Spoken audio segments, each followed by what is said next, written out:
Você sabia que Brasília, capital do nosso Brasil, foi construída em menos de 4 anos no meio do nada? Uma ideia ousada, cheia de polêmicas, histórias incríveis e desafios gigantescos.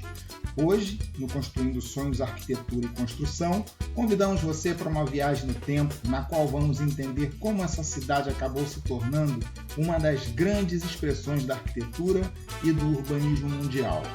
Então, amigos, vamos juntos nessa aventura pelo Planalto Central.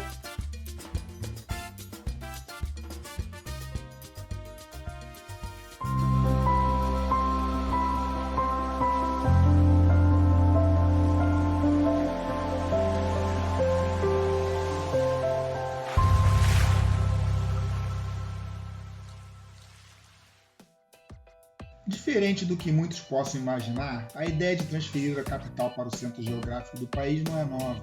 João Melchior Bosco, conhecido nos livros de história como Dom Bosco, sonhou com uma cidade futurista no coração do Brasil.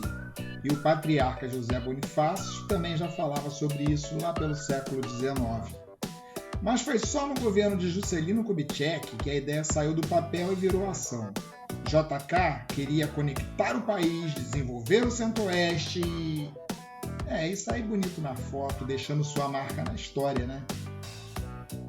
A mudança não foi fácil. Economicamente, fazia sentido interiorizar o desenvolvimento. Politicamente, nem tanto. Muitos diziam que era uma loucura gastar tanto dinheiro, enquanto outros acreditavam que o Brasil precisava mesmo desse passo ousado. Era amor ou ódio ao projeto. Nada de ficar em cima do muro. Será que já rolava esse negócio de polarização, meus amigos?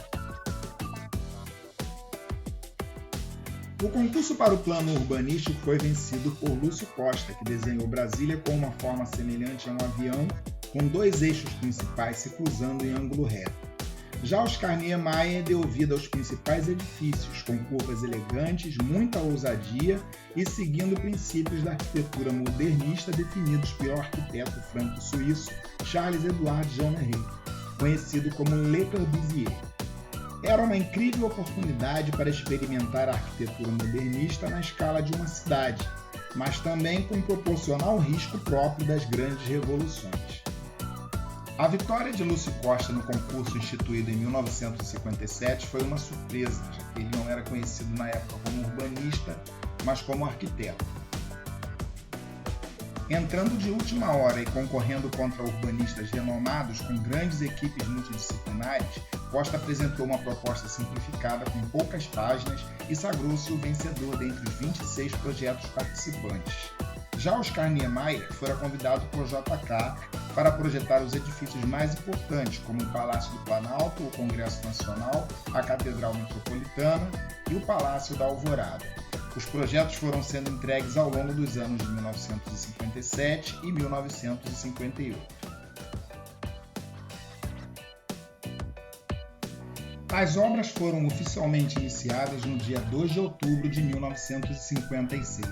A construção envolveu 60 mil operários que logo foram apelidados de candangos, vindos de todos os cantos do país, enfrentando calor, poeira, jornadas de trabalho exaustivas e alojamentos precários. Há relatos de violência e repressão contra trabalhadores que protestavam por melhores condições. A nova capital foi inaugurada em 21 de abril de 1960, 3 anos e 7 meses de construção aproximadamente, com um custo de 1,5 bilhão de dólares, valores de 1960, que atualizados para hoje seriam algo em torno de 15,97 bilhões de dólares.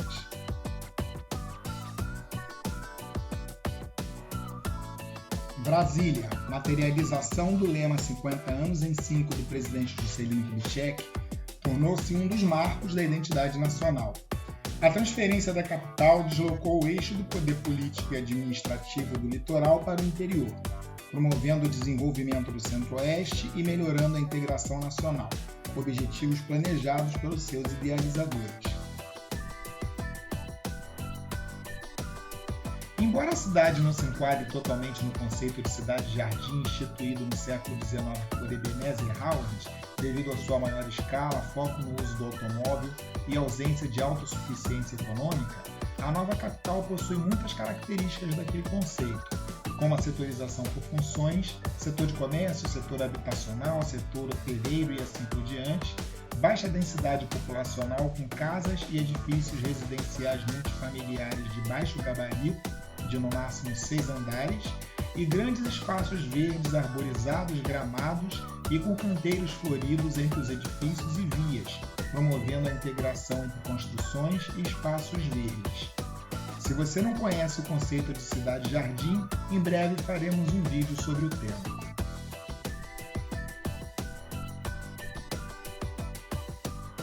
Mas nem tudo são flores para quem vive ou visita a nova capital. A repetição da tipologia arquitetônica e dos espaços cria uma paisagem homogênea e despersonalizada, que para muitos pode se tornar monótona e enfadonha, e a padronização excessiva das superquadras e das áreas comerciais pode dificultar a identificação de uma diversidade cultural e estética da cidade.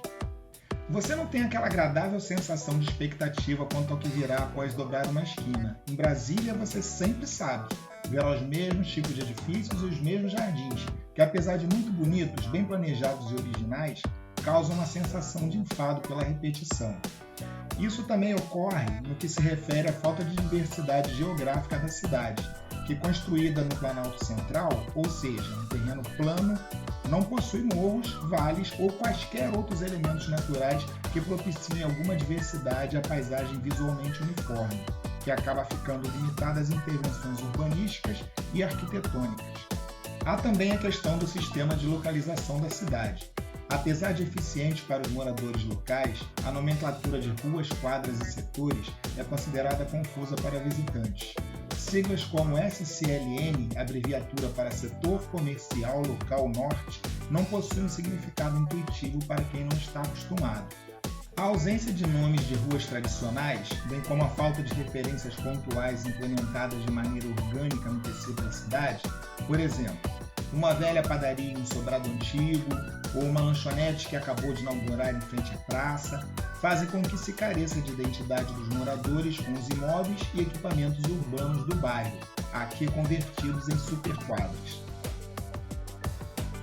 Outro problema é o clima muito seco em períodos anuais de pouquíssima chuva, ainda que amenizado pela construção do Lago Paranoá, com seus 48 km² e 500 milhões de metros cúbicos de água. Por fim, precisamos falar do alto custo de vida, principalmente em função do elevado valor dos imóveis, consequência de um considerável déficit habitacional e da falta de autonomia econômica, já que praticamente tudo que se consome vem de outras regiões, com acréscimo de impostos de circulação e custos de transporte.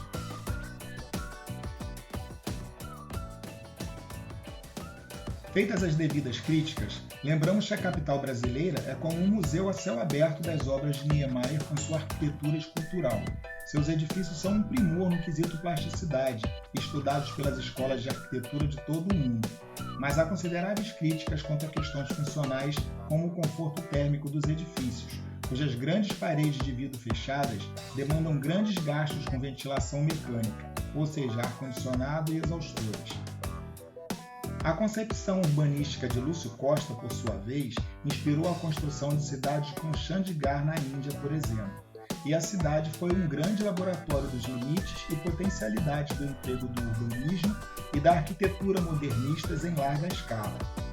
Em 1987, Brasília foi declarada Patrimônio Mundial da Humanidade pela Unesco, sendo a única cidade modernista no mundo a receber essa designação. Brasília, inquestionavelmente, é uma cidade singular, provida de muitos méritos como espaços verdes integrados à vida urbana, ruas largas e bem conservadas, um gabarito mais baixo dos edifícios residenciais, o que propicia uma maior sensação de amplitude, bem como a organização por setores, minimizando conflitos de uso do solo, garantindo, por exemplo, que áreas residenciais fiquem livres de ruídos e movimentação excessiva. A capital é um marco na história do planejamento urbano, uma cidade cheia de personalidade e dona de um modo peculiar de apropriação de seus moradores aos espaços da cidade.